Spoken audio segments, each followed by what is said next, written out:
Hi friends, అందరూ ఎలా ఉన్నారు ఫ్రెండ్స్? బాగున్నారా? ఇవాళ ఆటో అన్న లవ్ స్టోరీ చెప్దామనేసి అనుకుంటున్నాను. ఆ అన్న మామూలుగా అంటే వేరే వేరే ఊర్లకంతా బాడుగు వెళ్తూ ఉంటాడనమాట. మా ఊరు నుంచి ఒక 30 కిలోమీటర్ల దూరం అనమాట.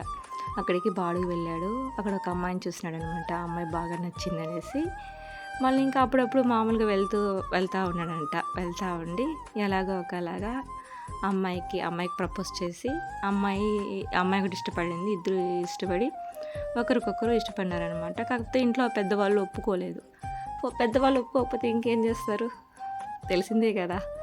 అలా లేచిపోయి పెళ్లి చేసుకున్నారంట. పెళ్లి చేసుకున్నాకే కదా తెలుస్తుంది అసలు లైఫ్ అంటే. చేసుకున్నారు, తడిగా కాపురం పెట్టారనమాట. అంటే ఈ ఊళ్ళోనే కాపురం పెట్టుకున్నారు. ఇంకా మొత్తం A to Z ఇల్లు, బాడుగిల్లు ఇల్లు తీసుకొని సామాన్లన్నీ కొనుక్కొని అలా 1 by 1 తీసి పెట్టుకొని కొన్నాళ్ళు బాగా జాలీగా తిరిగారనమాట. ఎక్కడంటే అక్కడ ఆటోలో బయట ఎక్కడికైనా పోవాలన్నా ఆటోలో తీసుకొని ఆటోలో వెళ్తా అలా తిరుగుతూ ఉన్నారంట. అంటే బయట ఏదైనా బాడుగు వెళ్ళాలన్నా కూడా ఇద్దరు అంటే బయట వెళ్తారు. ఆ బాడుగు ఏదైనా పడితే అప్పుడు కూడా తీసుకొని పెళ్ళాన్ని కూడా వాళ్ళ భార్యని కూడా తీసుకొని కూడా వెళ్తూ ఉన్నాడనమాట. అలా జాలీగా ఉన్నారనమాట. మళ్ళా నెక్స్ట్ ఒక పాప పుట్టింది. మళ్ళీ ఇంకో పాప, 3 పాపలు పుట్టారు. బాబు కోసం 3 పాపలు కనుక్కున్నారు. మళ్ళీ ఒక బాబు, 4 మొత్తానికి 4 పిల్లలు అయ్యాక ఇంకా తెలిసిందే కదా లైఫ్. పెళ్ళైన తర్వాత మనుషులు మారిపోతారు కదా. ఇంకా అన్న ఆటోమేటిక్గా పెళ్ళయ్యేకాలకి చెడు అలవాట్లకి దీనికి తయారైపోయినాడు. ఇంకేం చేస్తుంది ఆ అమ్మాయి, ఎలాగో అలాగా లైఫ్ని నెట్టుకుంటూ వస్తూ ఉంది. చెడు అలవాట్లకు బానిసైపోయి లాస్ట్కి అన్న చనిపోయాడు. ఆ అన్న చనిపోతే ఈ కథ నీకెలా తెలుసు అని మీరు అడగచ్చు.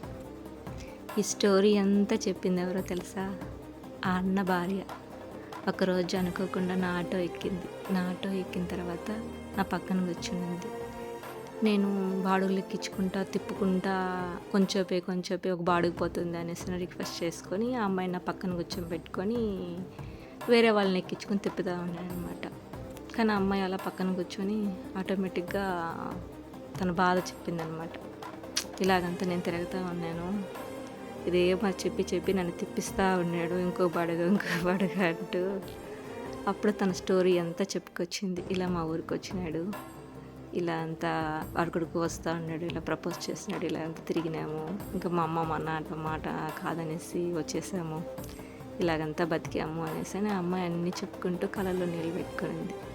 చాలా బాధేసింది.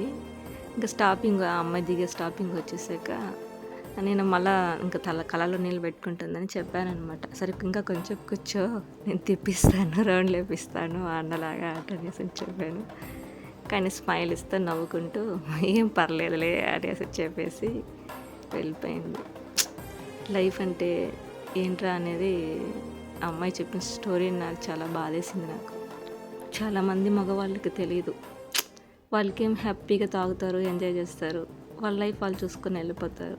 ఆ తర్వాత ఎంత సఫర్ అవుతారు ఫ్యామిలీ అనే విషయం తెలిస్తే చాలామంది తాగకుండా బాగుంటారేమో. అసలు 4 పిల్లోళ్ళు, ఆ తల్లి ఎలా సాకాలి, ఆ తల్లి ఎంత బాధపడాలి, ఎంత కష్టపడాలి అసలు. అవన్నీ చూస్తేనే చాలా బాధ అనిపిస్తుంది నాకైతే. కానీ ఆ అమ్మాయి అయితే అసలు బాధని కంటికి కనిపించకుండా ఎంత బాగా నవ్వుతూ చెప్పిందో, బాధను కూడా ఒక తీపి జ్ఞాపకంగా ఎంత బాగా పంచుకునిందో, నవ్వుతూ పంచుకునింది.